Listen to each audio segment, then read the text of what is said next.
This is the HTC EVO 4G from Sprint, coming out June 4th. We announced it March 23rd at CTI.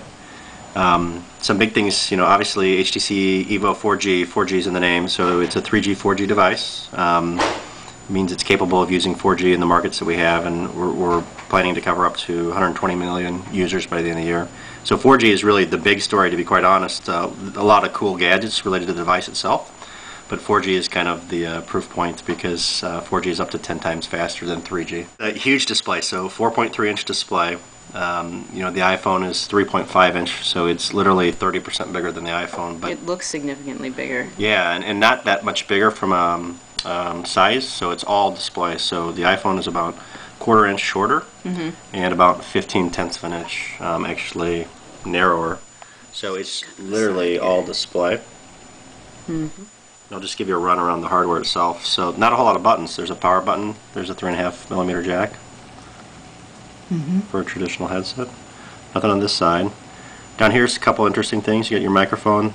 You've got just a standard micro USB for power or for side loading data, and then an HDMI input, which is kind of unique. So HDMI allows me to outload content to a 720p capable TV or device. So I could take the content that I have on my device and run it to a TV, and allow you to take content. If the content is HD quality content, then you could actually pump out HD quality content to your to anything that's 720p capable.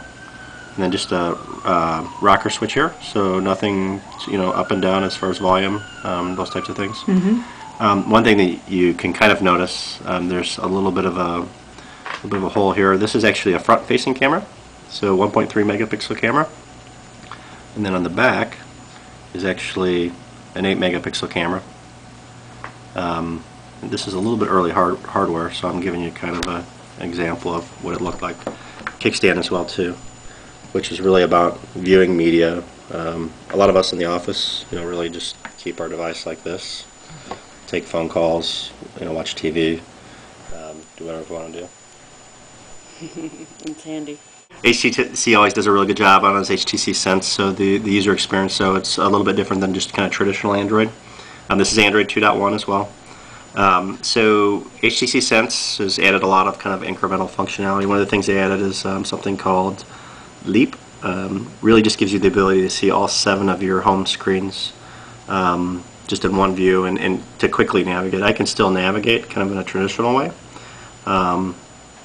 but with Leap I can actually say, I just want to go to my apps right away and go to my apps. Cool. The other thing that they've done, something called Friend Stream. It's just social media integration, so integrating your Facebook, your Twitter feeds in a kind of more of a people-oriented, so I can actually see certain people, so I can look at things a bit different than I normally would. And on the device itself, because you've got so much real estate, an application like Facebook actually really pops pretty good. Let's see if I can. Not giving my personal secrets. Just to me at least, I think it's that much more compelling because you get much more of a traditional, kind of an experience. My friends who are posting during the day must be unemployed. Fun employed. Yeah. So good experience with Facebook. Quick is an application you can certainly get in the Android market, but they've developed kind of a native, a customized native application for us. And so it does a couple things. You can do video recording, video messaging, and manage and share videos. That's the normal things that you can typically do with Quick. So the nice thing about it is it's just really a simple UI.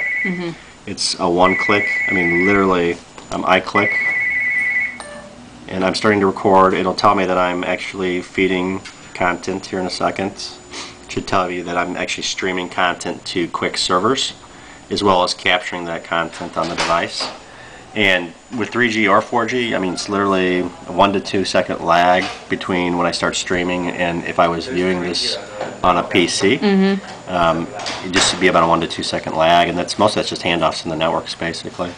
And then the nice thing I think about this is that once I've captured video, a lot of people say, okay, what the heck do I do with the video itself? Is it on my micro SD card? Is it, have I stuck it out to quick? Well, I could share it in different ways as well too. So I can post it to Twitter via URL. I can post it to my Facebook wall, share it via YouTube, through SMS or email. So there's a lot of different options from a video perspective. So how is this device going to handle Flash? It's 2.1. Is it going to be updated to 2.2 and that's ready with better native Flash support? Yeah, I mean, so right now at least it supports Flashlight 4.1, which does pretty good support for Flash 10, on the web. But yeah, I mean, the device is capable of being upgraded. It'll come out with 2.1. I'm not sure what the schedule is for 2.2. I think that maybe Google will announce their plans this week at Google I/O.